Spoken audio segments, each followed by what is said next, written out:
今夜の敗戦より、彼らが残した言葉の方が重い。戦術の音のすべてが無意味に見えた瞬間だった。三人はスターではなく、故郷を思う息子だった。こんにちは。日本時間8月1日、ドジャースは本拠地で敗れました。相手は勢いに乗るボストン、レッドソックスでした。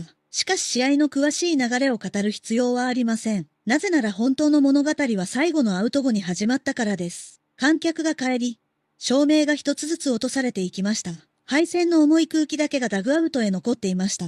選手たちは無言でロッカールームへ戻っていきます。ところが大谷翔平だけはトンネルへ向かいませんでした。左膝にはまだ痛みが残り、歩幅も小さく見えました。それでも彼は青い上着を羽織り、裏通路へ消えます。手にしていたのは新品の野球ボールが入った箱でした。さらに奥には日本へ送られる救援物資が積まれていました。毛布、食料、衛生用品、子供向けの費用品まであります。総額300万ドル規模とされた支援物資の一部でした。地震の影響を受けた故郷へ届ける準備が進んでいたのです。大谷は痛む左足を前へ伸ばし、静かに腰を下ろしました。そして白い玉を一つ取り、黒いペンを走らせ始めます。どうか希望を失わず、一緒に前へ進んでください。離れていても、僕たちは皆さんを思っています。子供たちへ、大好きな野球を続けてください。一球ごとに違う言葉を日本語で丁寧に書きました。しかし署名は驚くほど小さく、端へ寄せられていました。時には名前すら書かず、背番号17だけを残します。実は、この書き方には誰にも言わない理由がありました。受け取った人に最初に読んでほしいのは名前ではない。励ましの言葉そのものへ目を向けてほしかったのです。高額な収集品として扱われることを避ける思いもありました。大谷のサインには大きな市場価値が生まれてしまいます。だから価値を下げるように、あえて小さく書いたのです。ところが、その直後に階段から足音が聞こえました。着替えを終えた佐々木明まれが大谷を探して現れます。翔平さん、まだ本当に球場に残っていたんですか？佐々木は箱の中に並ぶ無数の発球絵目を奪われました。そして片面いっぱいに書かれた日本語を読み始めます。これを全部、一人だけで書くつもりなんですか？大谷は顔を上げず、できるところまでやると答えました。朝には物資を乗せた便が出発すると説明したのです。佐々木は疲れた肩を回しながら数秒だけ黙りました。試合後すぐに治療へ向かう予定だったはずでした。それでも彼は近くの椅子を自分で引き寄せます。工具箱に残されていた予備のペンを手に取りました。それなら僕にも何球かだけ書かせてくださいよ。大谷は少し驚き、無理をしなくていいと止めました。しかし佐々木はもう最初の玉を握っていました。怖い時こそ、皆さんは決して一人ではありません。文字はゆっくりで、筆圧には強い思いがありました。ファンの涙はここから一気に溢れ始めます。二人の姿は報道用カメラへ映っていませんでした。誰かに見せるためでも、賞賛を得るためでもない。敗戦後の誰もいない球場で始まった静かな行動です。しかし三人目の日本人選手も二人を探していました。山本由伸は駐車場へ向かう途中で足を止めたのです。二人が先に帰った気配がないことへ気づきました。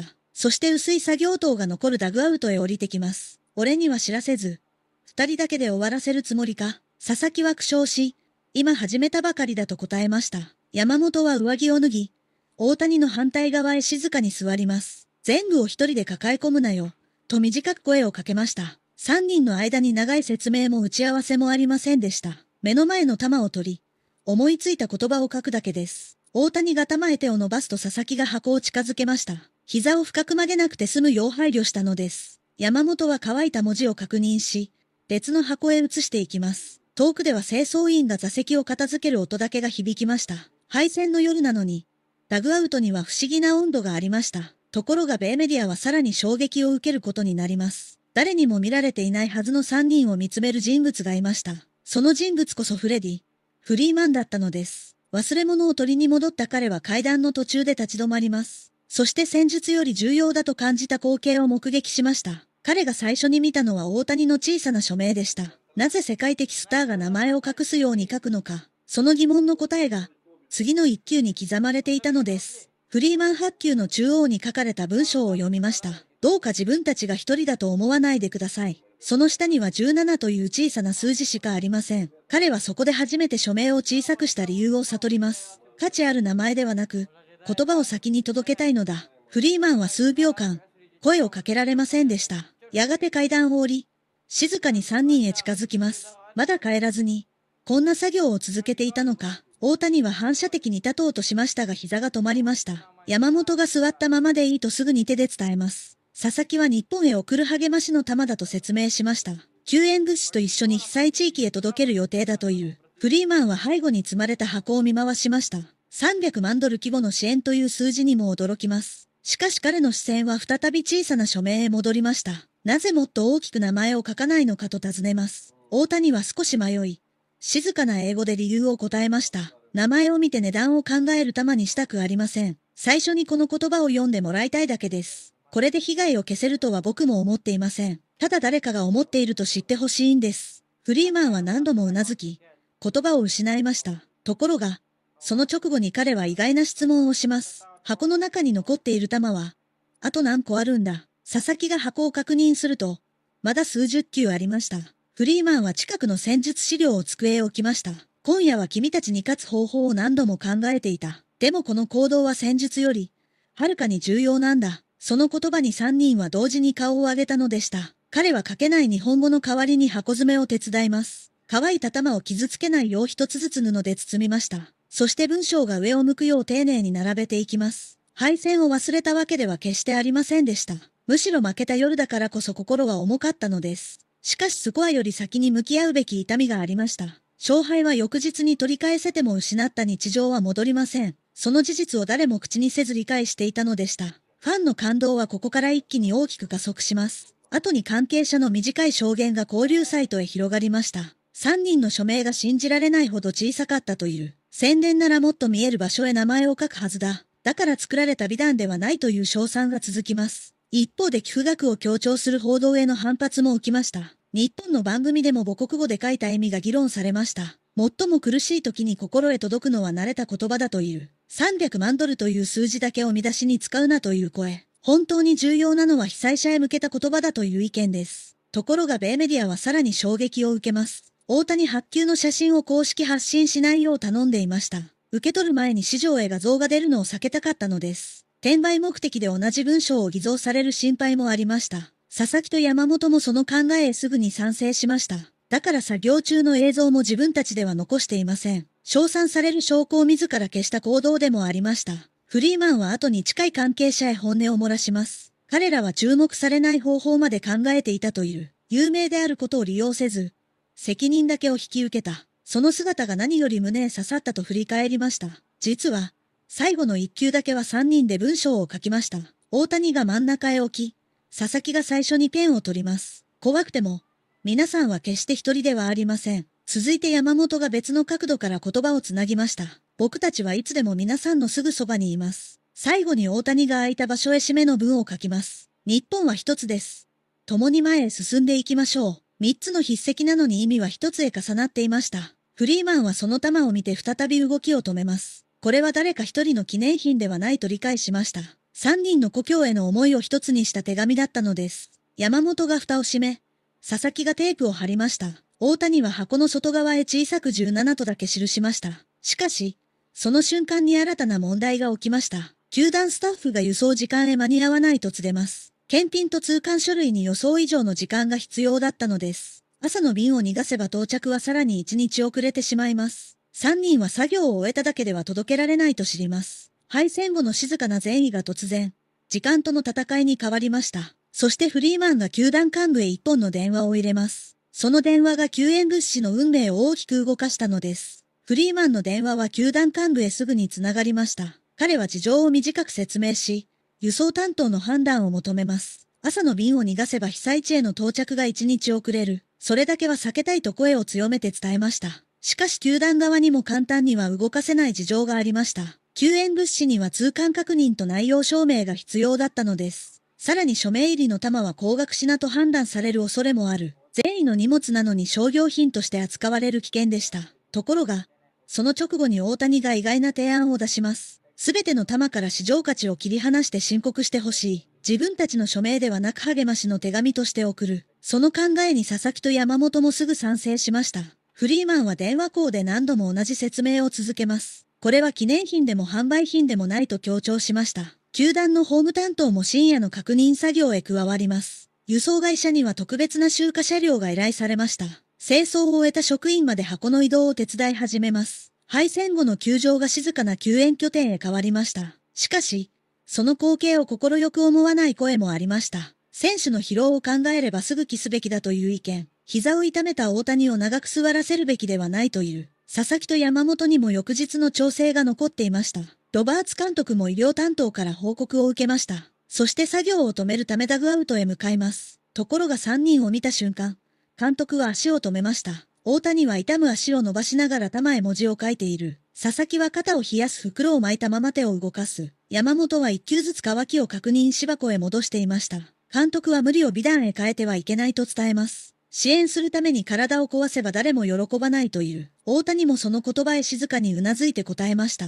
あと10球だけ書き終えたら必ず治療へ戻ります。佐々木と山本も残りを分担すると約束しました。実は、この会話には張り詰めた緊張がありました。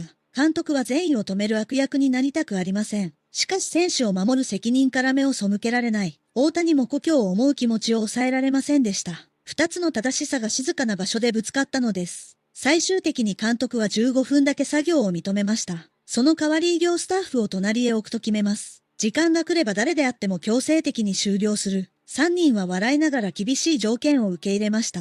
ファンの議論はここから一気に加速しました。後にこの判断が報じられると賛否が割れます。監督は冷たいという批判が一部から出ました。一方で止める人がいるから善意も続けられるという。選手の自己犠牲を称賛しすぎるなとの声も増えます。ところが米メディアはさらに衝撃を受けます。大谷自身が寄付額を見出しに使わないでほしいと頼んだ。300万ドルという数字だけが一人歩きするのを嫌った。金額より誰へ何を届けるかが重要だと話しました。球団広報はその要望を受けて発表を控えます。しかし匿名の関係者から情報が少しずつ漏れました。3人が敗戦後も残っていたという短い証言です。大谷が署名を小さく書いた理由も伝わり始めます。交流サイトでは称賛と疑いが同時に広がりました。本当に秘密なら、なぜ話が外へ出たのかという疑問。球団の宣伝企画ではないかと疑う投稿も現れます。フリーマンはその空気へ強い違和感を覚えました。見たものとして事実だけは伝えるべきだと考えます。彼は取材陣へ一つの条件をつけて口を開きました。3人の善意を英雄物語へ絶対に変えないでほしい。彼らは称賛されるために残ったのではないという。ただ故郷へ何かを届けたくて座っていただけだ。そして自分はその姿へ動かされたと話しました。敗戦の反省より重要だという意味ではありません。しかし人間として忘れてはいけない時間だった。その発言で疑いの声は少しずつ静まりました。同時に新しい疑問が米国番組で投げかけられます。なぜ3人は英語ではなく日本語を選んだのか。世界へ伝えるなら英語の方が広がるはずだという。しかしフリーマンはすぐに答えを返しました。あれは世界へ見せる言葉ではなく故郷へ送る言葉だ。その一言が多くの視聴者の胸へ深く刺さりました。そして輸送担当から待ち望んだ連絡が届きます。特別手続きが整い朝の便へ間に合うという報告です。3人はようやくペンを置き、箱を見つめました。発送直前の箱を職員全員で慎重に確認しました。書かれた弾の数と梱包記録を何度も照合します。しかし最後の確認で1球だけ見当たらなかったのです。見当たらない1球は最後に3人で書いた弾でした。佐々木が最初に気づき、周囲を必死に探します。山本は箱の下やベンチの隙間まで確認しました。大谷も立ち上がろうとしましたが膝が止まりました。その瞬間、フリーマンが静かに手を挙げました。最後の弾なら自分が別の箱へ移したと説明します。乾いていない文字を守るため布で包んでいたのです。3人は安堵し、フリーマンへ何度も礼を伝えました。しかし、その直後に彼は弾をすぐ返しませんでした。中央に並んだ3つの文章をもう一度読んでいたのです。筆跡は違っても意味が一つへ重なる不思議な弾でした。フリーマンはこの弾だけは写真に残すべきだと提案。記録のため球団が保管する案を慎重に伝えました。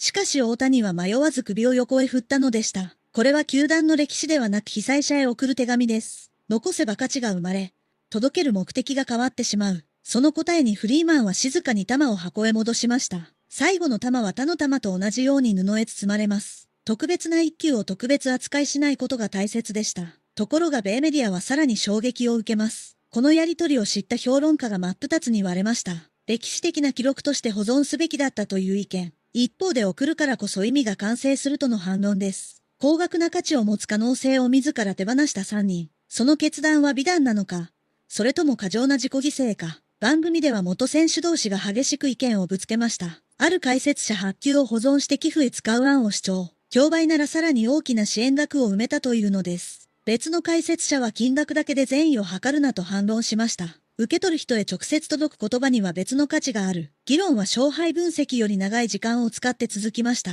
ファンの怒りはここから一気に加速しました。3人の意思を外部が勝手に評価するなという声。善意まで効率で比べる社会への違和感も広がります。一方で有名選手だから責任があるとの意見も出ました。大きな影響力を最も効率的に使うべきだという。しかし本人たちはその議論へ反応しませんでした。輸送車が到着すると黙って箱を運び始めます。医療スタッフに止められ大谷は運搬を任せました。佐々木と山本が両側から最後の箱を支えます。フリーマンも後ろからに崩れしない両手を添えました。敗戦の夜に4人が並ぶ姿は誰にも撮影されません。それでも球団職員全員の記憶へ深く残りました。荷物が車内へ固定されると扉がゆっくり閉まります。大谷は小さく頭を下げ、日本まで頼むと伝えました。佐々木は到着まで絶対に開けないでと冗談を言います。山本は追跡番号を自分の携帯へ保存しました。3人とも最後まで送り先を確認し続けたのです。実は、作業が終わっても問題は残っていました。誰が最初に始めたのかを公表するかという判断です。球団広報は大谷の提案だと説明したいと考えました。しかし本人は3人の共同作業として伝えてほしいという、自分だけが中心に見える発表を望みませんでした。佐々木も見つけた時にはすでに始まっていたと認めます。山本は誰が最初かより最後まで終えた事実が大事だ。その言葉で広報文から個人名の順番が消されました。3人の日本人選手が協力したとだけ書かれます。ところが匿名性を守る案にも別の批判が出ました。責任の所在を曖昧にする宣伝表現ではないかという。何をしても疑いが生まれる現実がそこにありました。フリーマンは再び記者の前で率直に語ります。彼らは名前を隠したいのではなく目的を守りたい。誰が称賛されるかで話を終わらせないためだという。そして敗戦についても逃げずに言葉を続けました。今日の負けは明日。自分たちが取り返さなければならない。だが今夜届けた球は今日しかかけなかったのだ。その違いを理解してほしいと静かに訴えました。この発言は日本の野球番組でも大きく紹介されます。元選手たちは3人の判断へそれぞれの意見を述べました。中でも松井秀喜の分析が視聴者を強く引きつけます。彼は署名の小ささへ最初から注目していました。サインは物へ価格を与えるが、言葉は心をつなぐ。彼らは価値を消して距離を縮めたのだと語ります。そして日本語を選んだ理由にも深く触れました。苦しい時ほど母国語は心へ最短で届くという。翻訳を挟まない言葉には温度がそのまま残ります。しかし松井は最後に一つだけ厳しい問いを投げます。3人の行動を称賛するだけで本当に十分なのか。その問いが物語をさらに深い場所へ進めました。松井秀喜が投げかけた問いに司会者は黙りました。称賛するだけなら数分の感動で終わってしまう。本当に必要なのは被災地を忘れないことだという。3人の行動を見て泣くだけでは支援にならない。その言葉が番組全体の空気を一気に変えました。視聴者へできる範囲の行動を考えてほしいと促します。寄付だけでなく正確な情報を広げることも支援です。被災地の商品を選び、長く関心を持つ方法もある。しかし、その直後に批判的な反応が吹き出しました。有名人の行動を利用して寄付を求めるなという声。感動を圧力へ変えるべきではないとの指摘です。松井も全員へ同じ行動を求めてはいないと説明。無理なく続けられる形を選ぶことが大切だと語ります。一度だけ大きく動くより忘れず小さく続ける。それが3人の小さな署名にも通じる考えでした。番組終了後も寄付窓口を探す動きが続きました。同時に被災地の商品を紹介する投稿も増えました。ところが米メディアはさらに衝撃を受けます。救援物資が日本へ到着したとの連絡が入ったのです。通関手続きを終え、地域ごとの配送へ移されました。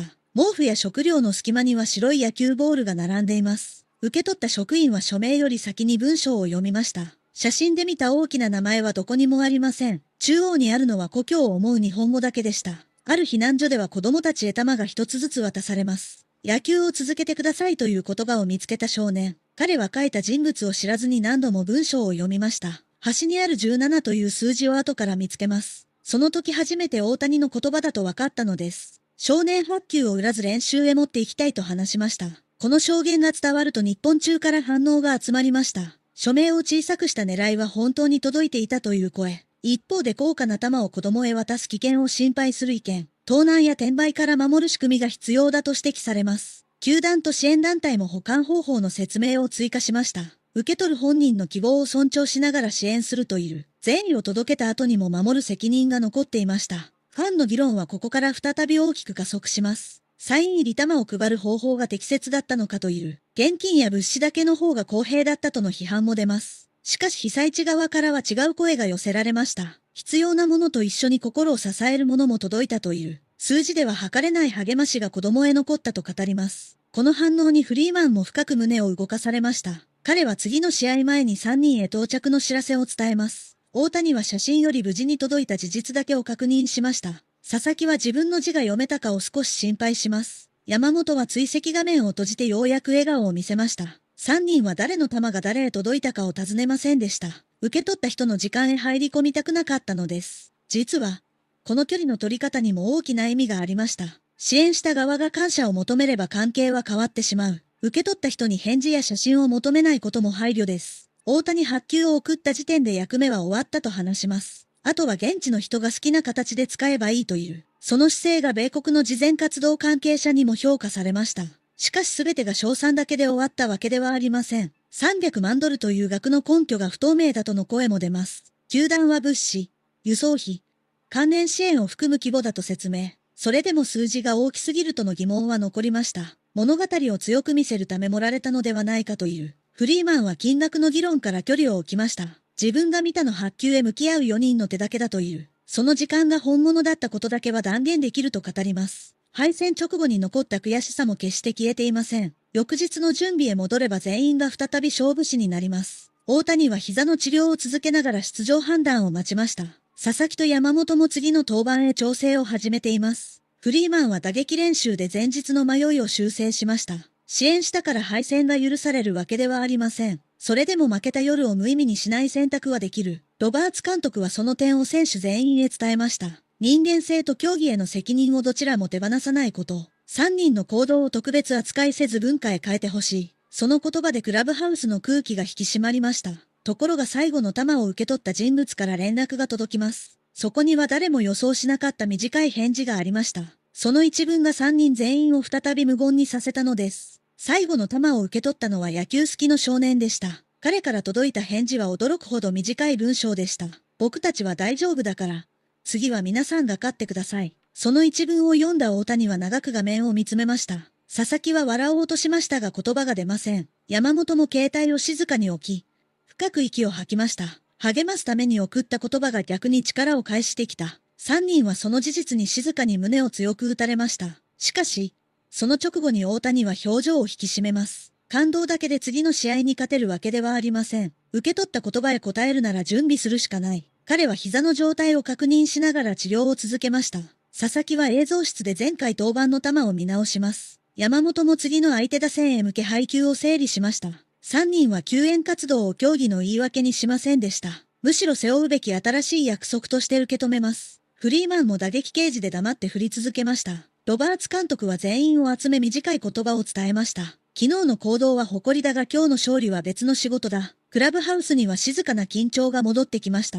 ところが米メディアは最後まで議論を続けます。この物語は美談として消費される危険がある。有名選手の優しさだけを語れば被災地が脇役になる。その批判は決して間違いではありませんでした。大谷も取材で自分たちを中心にしないでほしいと話す。本当に伝えるべきなのは現地の状況だという。佐々木も書いた内容を詳しく語ろうとしません。山本も誰へ届いたかを知る必要はないと答えました。3人が望んだのは物語の主役になることではない。故郷が忘れられていないと伝えることだけでした。ファンの反応はここでさらに大きく分かれます。スターが声を上げることで支援は広がるという意見。静かに行うなら報じる必要もないという反対意見。しかしフリーマンは一つの考えを示しました。